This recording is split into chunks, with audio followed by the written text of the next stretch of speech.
এটা কি অসম্ভব? 100 গণিতে আল্লাহ রাব্বুল আলামিন নাজাত দিয়ে দিয়েছেন, এরকম ঘটনা আমরা জানি না। সুতরাং আমরা সব সময় আল্লাহ রাব্বুল আলামিন সম্পর্কে সুধারণা রাখবো, ভালো ধারণা রাখবো, পজিটিভ থিংকিং রাখবো, তাহলে আল্লাহ তাআলা আমাদের সাথে পজিটিভ আচরণ করবেন, আমাদের জন্য সমস্ত ইতিবাচক দরওয়াজাগুলো আল্লাহ তাআলা খুলে দিবেন। সম্মানিত উপস্থিতি, আসুন এরপরে কোরআন তিলাওয়াতের আরেকটি মর্যাদা আপনাদেরকে শোনাই। যারা কোরআনের ছাত্র এবং যারা কোরআনের শিক্ষক, রাসূলুল্লাহ সাল্লাল্লাহু আলাইহি ওয়াসাল্লামের ভাষায় ওই হচ্ছে পৃথিবীর ভিতরে সর্বোত্তম ব্যক্তি। জোরে বলে সুবহানাল্লাহ।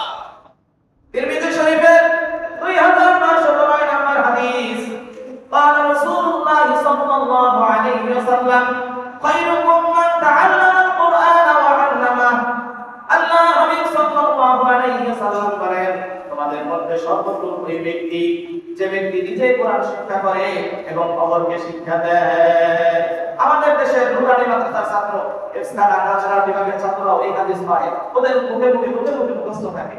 চমৎকার এক হাদিস, যে কোরআন নিজে শিক্ষা করে, যে শিখে, অর্থাৎ যে কোরআনের ছাত্র এবং যে কোরআন আরেকজনকে শিখায়, উভয় আল্লাহ রাব্বুল আলামিনের কাছে সর্বোত্তম দামি।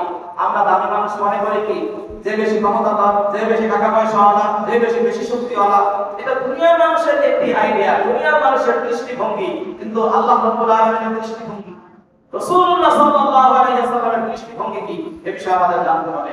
রাসূলুল্লাহর দৃষ্টিভঙ্গি হলো, যারা কোরআন শিক্ষা করে এবং শিক্ষা দেয় তারা হচ্ছে সর্বোত্তম। বলে সুবহানাল্লাহ। আমার বন্ধুগণ, এরপর রাসূলুল্লাহ সাল্লাল্লাহু আলাইহি ওয়াসাল্লাম কোরআন তেলাওয়াতকারীকে উদাহরণ দিয়েছেন সুঘ্রাণযুক্ত সুমিষ্ট ফলের সাথে। রাসূলুল্লাহ সাল্লাল্লাহু আলাইহি ওয়াসাল্লামের হাদিস বুখারীতে এসেছে, সহিহ বুখারীর 5427 নম্বর হাদিস, قال رسول الله صلى الله عليه وسلم مثل المؤمن الذي يقرأ القرآن كمثل الأترجة ريحها طيب وطعمها طيب ومثل المؤمن الذي لا يقرأ القرآن كمثل التمرة ومثل المنافق الذي يقرأ القرآن كمثل الريحانة ريحها طيب وطعمها مر ومثل المنافق الذي لا يقرأ القرآن كمثل العنزلة।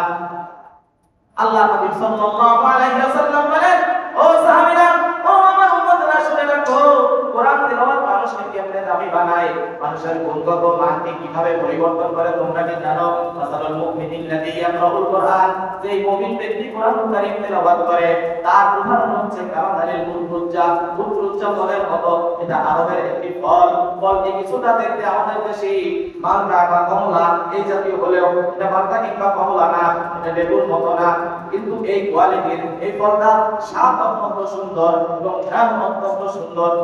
উদাহরণ দিলেন, আমার দয়ার নবী উদাহরণ দিলেন উচ্চ ফলের সাথে। কারণ কি?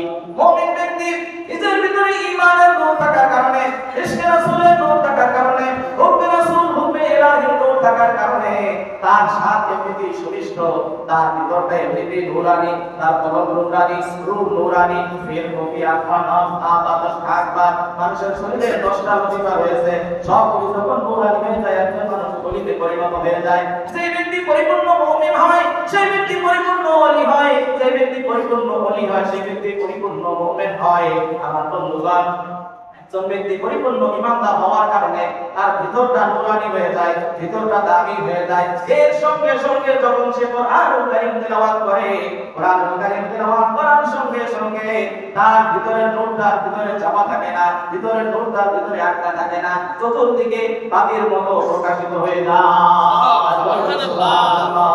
একজন মুমিন যে কোরআন তেলাওয়াত করে নিয়মিত, তার ভিতরে আলাদা একটা পাওয়ার আল্লাহ রাব্বুল আলামিন তৈরি করে দেন। আমরা তো কোরআনুল কারীম যখন তেলাওয়াত করি, তাকায় দেখি সাদা কাগজের উপর কালো কালো হরফ দিয়ে কিছু লেখা, বুঝলে তো বুঝলাম, না বুঝলে তো না বুঝলাম। কিন্তু কোরআনুল কারীমের আয়াতগুলি স্বাভাবিক শুধু এভাবে কালো হরফ দিয়ে সাদা কাগজের উপর লিখিত কোনো স্বাভাবিক জিনিস নয়।